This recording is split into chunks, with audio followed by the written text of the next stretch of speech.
खावर ने अब नादिया को तंग कर रखा है। नादिया से कहा है कि जितनी जल्दी हो सके अपने भाई से इस चीज़ का मुतालबा करो, बल्कि भाई से क्या करना है डायरेक्ट शानजे से बात करो और शानजे से कहो कि मैंने उससे जो बात की थी वो उसने अभी तक पूरी नहीं की है। जिस पर नादिया कहती है कि आखिर आप कौन सी बात कर रहे हैं। वो उसको बताता है कि मैंने उसे कहा था कि मुझे कुछ पैसों की ज़रूरत है तो उसने अभी तक बंदोबस्त नहीं किया है। मैं तुमसे एक कह रहा हूँ कि उससे कहो कि फ़ौरन बंदोबस्त कर दे, मुझे बहुत सख्त ज़रूरत है पैसों की। जिस पर आप देखेंगे कि नादिया बहुत हैरान होती है और कहती है कि आखिर आप कैसे इतनी बड़ी बात खुद से कह सकते हैं। मैंने आपको कभी इस बात के लिए नहीं कहा है, आखिर आपने क्यों शानजे से ये बात की है।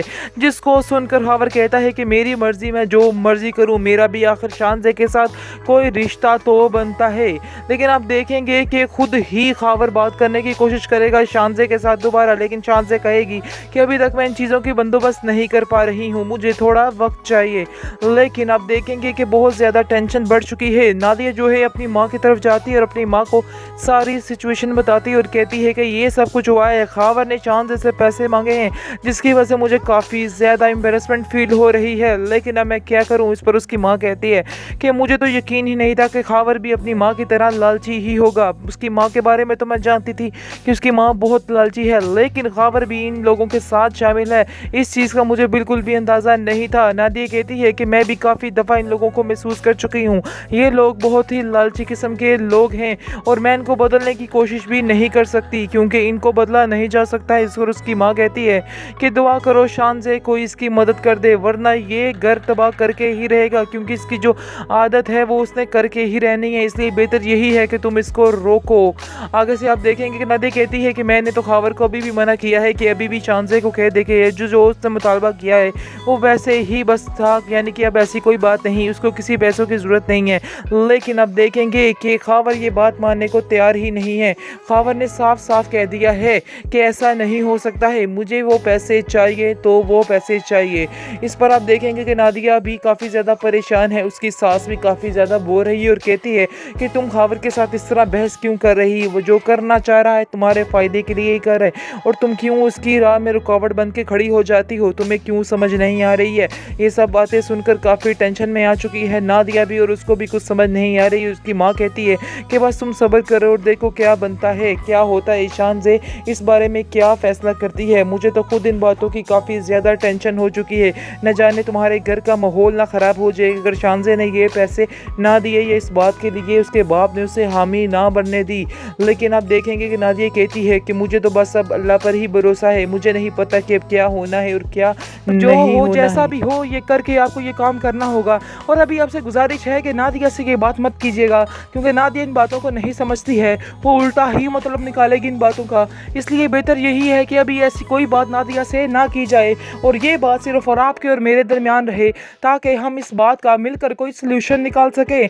ये सुनकर आप देखेंगे कि शानजे खामोश हो जाती है और कहती है कि मैं इतनी जल्दी आपको ये फैसला नहीं सुना सकती हूँ, मुझे कुछ वक्त दरकार होगा जिसके बाद मैं आपको बताऊँगी कि आखिर मुझे क्या करना है और क्या नहीं करना।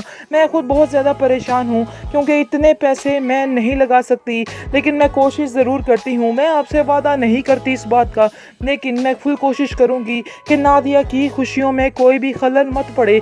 इस पर खावर कहता है कि मुझे भी आप पे ही यकीन था, इसलिए तो मैंने शानी की बजाय आपसे बात की क्योंकि मुझे पता था कि आप मेरी बात को बहुत अच्छे तरीके से समझ जाएंगी और आप समझ सकती हैं इस बात को, क्योंकि आपको नादिया बहुत ज़्यादा अजीज़ है, इसलिए आप उसके लिए कुछ भी कर जाएंगी, इस बात का मुझे आइडिया था। इरामे जुनू में ये क्या हो गया, कुछ समझ भी नहीं आ रही है कि आखिर शानी इतना अच्छा, इतना नेक बच्चा बन चुका है कि उसने इस चीज़ की भी हामी भर ली है कि वो अपनी माँ के बगैर रह लेगा, इस कदर ज़िद में आ चुका है।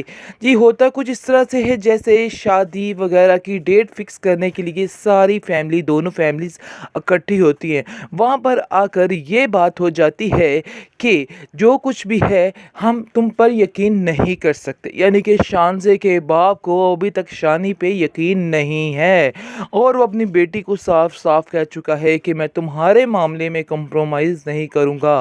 और मज़े की बात यह है कि शानजे भी इन सब बातों के बाद चुप खड़ी है। अभी भी अच्छी बनती तो कहती नहीं डैड आप ये क्या कह रहे हैं, कैसे हो सकता है, मैं अपनी सास की जाके खिदमत करना चाहती हूँ, लेकिन उसने ऐसी कोई बात नहीं की है। यहाँ कहाँ से पता चल रहा है? Drama is drama. खैर आपको बताते चले कि जैसे ही वो लोग दोनों फैमिलीज़ इकट्ठी होकर बैठती हैं, तो कामरान जो है वो साफ-साफ कह देता है कि मुझे ये बात मंज़ूर है कि मैं तुम्हारी शादी अपनी बेटी से करवा दूँ, लेकिन मेरी एक शर्त है। शर्त उसकी ये होती है कि ये घर दामाद बन के रहेगा और इसको इधर ही रहना होगा और सारा बिज़नेस संभालना होगा। जिसको सुनकर उसकी माँ तो बड़ी ही हैरान होती है और ऐसे देखती रह जाती है कि शानी अभी बोलेगा कि नहीं, मैं अपनी माँ को नहीं छोड़ सकता, माँ के बगैर मैं नहीं रह पाऊँगा। लेकिन ऐसा नहीं होता है। वो भी ऐसा सजीला की ज़िद में अटक चुका है कि उसकी बात सर आँखों पर उसने कर ली है कि उसने ये बात भी तय कर लेता है कि मैं घर दामाद बनने को भी तैयार हूँ। और मज़े की बात यह है, शानज़े नहीं बोली। शानज़े को कहना चाहिए था, नहीं नहीं डैड, ऐसा नहीं हो सकता, मैं कभी भी ऐसा नहीं कर सकती हूँ, मैं शानी को उसकी माँ से दूर नहीं कर सकती। लेकिन उसने भी कुछ नहीं बोला। बहरहाल आप देखेंगे कि उसकी माँ बहुत परेशान है शानी की। वहाँ पर तो खामोशी से बेचारी आ जाती है घर, लेकिन घर आके खूब रोती है और अपने बेटे को अपने गले से लगाती है और कहती है कि बेटा, आखिर तुमने ये फ़ैसला कैसे कर लिया? मैं तो इंतज़ार करती रह गई कि अभी मेरा बेटा बोलता है, अभी मेरा बेटा बोलेगा, लेकिन तुमने कुछ भी नहीं बोला है और तुम खामोशी से सुनते रहे और तुमने उन लोगों की हाँ में हाँ मिला ली। तुम जानते थे कि अगर तुम इस बात पर अटक जाते कि तुम उधर नहीं रहना चाहते, तो कामरान की ज़रूरत नहीं थी कि वो तुम्हें वहाँ पर रख सकता, लेकिन तुमने कुछ नहीं किया।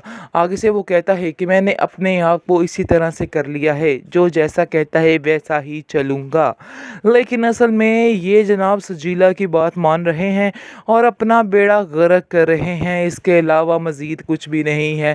बाकी जो सजीला की प्लानिंग है वो तो कभी भी कामयाब नहीं होने वाली, क्योंकि उसका तो दिल है कि जैसे ही शादी हो जाती है, सारा कुछ इसके अंडर हो जाता है, तो ये उससे शादी कर लेगी।